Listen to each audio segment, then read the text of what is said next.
Imagine dedicating your career to tearing down two individuals, only to find out that the people you worked for don't value you enough to pay you. Sounds ironic, right? Well, that's the reality for Angela Levin. Angela Levin, a self-proclaimed royal expert, has spent a significant portion of her career focusing on Prince Harry and Meghan Markle. However, her coverage can't exactly be called unbiased or fair. Levin has been a consistent critic of the couple, often using her platform to spread negativity and misinformation about them. She seemed to relish in the controversy, using it to fuel her own notoriety and success. However, the tables have turned, and Levin now finds herself in an uncomfortable position. She's been complaining about not receiving her dues from GB News for several months. Yes, you heard it right. The very platform that gave her a stage to spread her views has reportedly left her high and dry. Oh, the irony. It's almost poetic, isn't it? Levin spent years trying to bring down Harry and Meghan, only to find herself undervalued and unpaid. One can't help but wonder if things would have been different had she chosen to invest her energy into genuine journalism instead of tabloid fodder. But this is what happens when you build your entire career around negativity. You end up in a cycle of bitterness and resentment, unable to move forward.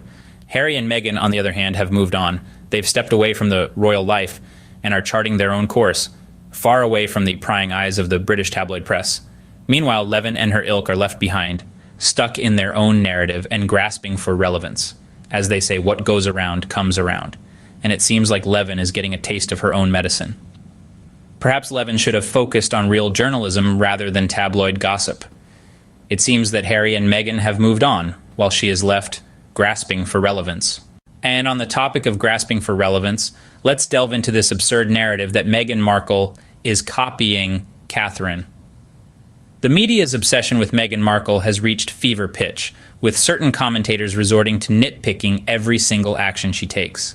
A prime example of this is the ludicrous accusation that she is attempting to imitate Catherine, the Duchess of Cambridge. Apparently everything Meghan does, whether it's penning an open letter, donning a particular style of dress, or even just going about her daily life, is somehow a calculated move to mirror Catherine. Let's put this into perspective. Meghan Markle is a woman of substance. She is an accomplished actress, having graced our screens in the hit series Suits. She is an activist, using her platform to champion causes she is passionate about. She is a humanitarian, dedicating her time and resources to making a positive impact on the world. In stark contrast to this narrative, Meghan has always carved out her own path. She has her own distinct style, her own unique voice, and her own platform from which she has been making waves long before she became part of the British royal family. Yet certain elements of the media seem hell-bent on undermining this, pushing the unfounded idea that she is obsessed with Catherine. This narrative is not just unfair, it's downright disrespectful. It belittles Meghan's accomplishments, casting a shadow over her work with the United Nations, her successful stint as an author, and her role in launching global initiatives. Instead of recognizing these achievements, the media would rather scrutinize every minor detail of her life, attempting to paint her in a negative light. But here's the thing, these tactics are not working. In spite of this relentless media bias, Meghan and Harry are thriving.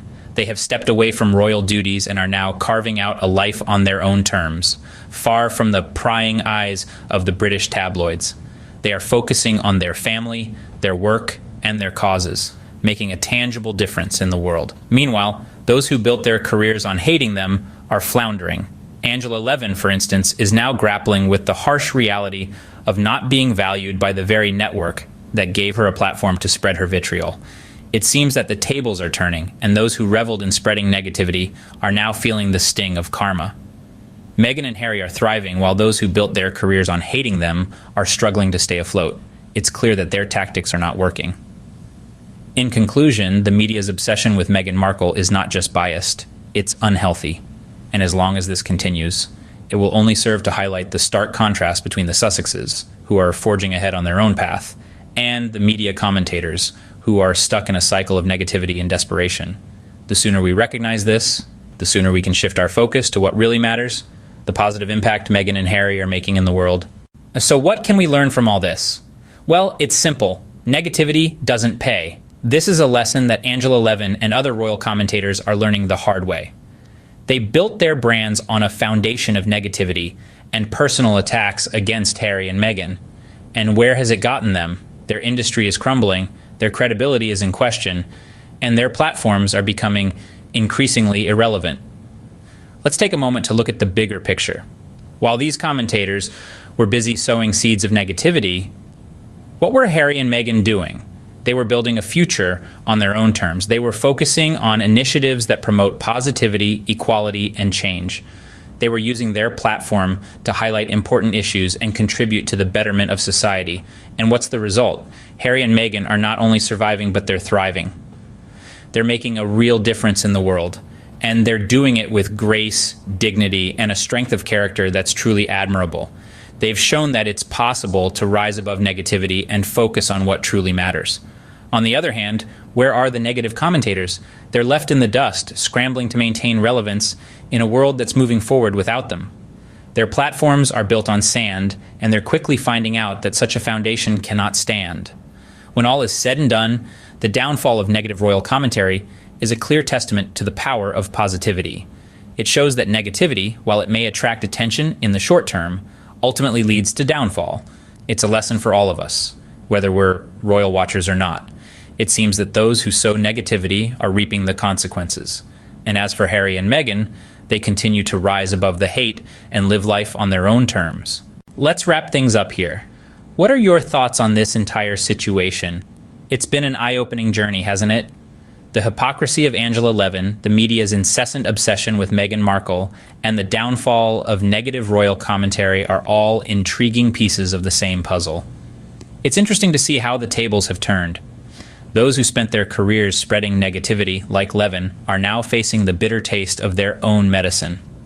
When your entire brand is built on tearing down others, it's only a matter of time before that negativity comes back around. It's a classic case of what goes around comes around. Do you agree?